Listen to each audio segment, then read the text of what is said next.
কাটাও ডায়েট বাড়াও ভুঁড়ি আজ নিয়ে হাজির নতুন এক রান্নার ঝুড়ি। আজ তো নববর্ষ, সেই উপলক্ষে রান্নার ঝুড়ির স্পেশাল মেনু হচ্ছে ফিন্নি। বাঙালির ঐতিহ্যে একটা মোস্ট ফেভারিট খাবার হচ্ছে এই ফিন্নিটি।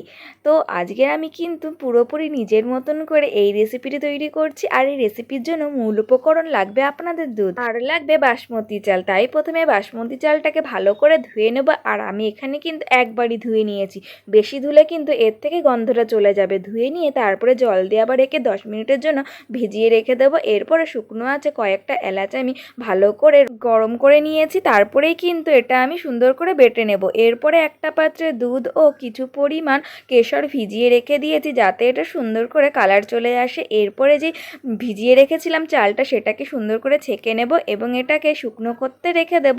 এরপরে একটা পাত্রে দুধটা আমি ফুটাতে দিয়ে দিয়েছি। এরপরে সেই যেই চালটা রেখে দিয়েছিলাম সেটাকে ভালো করে গ্রাইন্ড করে নেব। আর এটা কিন্তু একদম মিহি করা যাবে না, তাহলে কিন্তু টেস্টটাই পাওয়া যাবে না বন্ধুরা। তো হালকা করে মিহি করে নিয়েছি। এরপরে যে কেশর ভেজানো দুধটা রেখেছিলাম, দেখুন কি সুন্দর কালার চলে এসেছে। এরপরে সেই যে চালটা আমরা গুঁড়ো করে নিয়েছি, সেই চালটা ভালো করে এখানে ভিজিয়ে নিয়ে দুধের মধ্যে ডাইরেক্ট দিয়ে দেবো।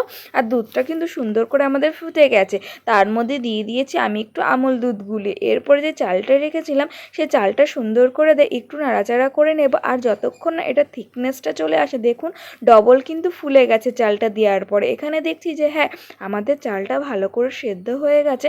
তারপরেই কিন্তু আমি এখানে দিয়ে দিয়েছি চিনি। আর চিনিটা কিন্তু আপনারা আপনাদের স্বাদ মতনই দেবেন। এরপর মিষ্টি জিনিস আর একটু স্বাদ আনার জন্য আমি দিয়ে দিয়েছি কিন্তু একটু পরিমাণ লবণ। আর যেই এলাচটা আমি গুঁড়ো করে রেখেছিলাম সেটা দিয়ে এটার কিন্তু রেসিপিটা আজকে আমাদের তৈরি হয়ে গেছে। আর এই রেসিপিটা আমি সার্ভ করেছি মাটির পাত্রে। এই রেসিপিটা মাটির পাত্রে সার্ভ করে যদি আপনারা ঠান্ডা হতে দেন, তাহলেই কিন্তু টেস্টটা একটু বেশিই মনে হবে।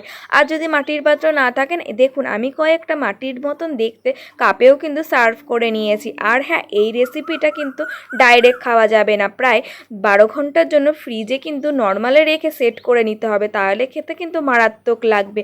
আর বন্ধুরা, আমার যেহেতু আপনাদের এখনই দেখাতে হবে, তাই কিন্তু আমি আর সেট করার সময় পাইনি, কিন্তু তাও রেসিপিটা আমাদের কাছে কিন্তু দুর্দান্ত লেগেছে। আপনাদের কাছে কেমন লেগেছে অবশ্যই কিন্তু ট্রাই করে আমাকে কমেন্ট করে জানাতে একদমই ভুলবেন না। নতুন বছরে নতুন রেসিপি ট্রাই তো করাই যায়, তাই না?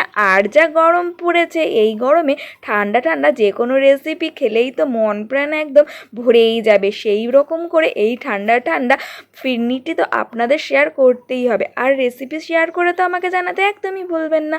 আজকের জন্য এই রেসিপিটা এখানেই শেষ করছি। চলুন তার মধ্যে আমার ভাইকে এই রেসিপিটি ট্রাই করে দেখি যে তার কেমন লেগেছে। আপনাদের যদি কোনো কোয়ারিস রেসিপি থেকে থাকে, তাহলে কিন্তু আমাকে কমেন্ট করে জানাতে একদমই ভুলবেন না, তাহলে আমি আপনাদের মনের মতন কোনো রেসিপি অবশ্যই নিয়ে আসতে পারবো।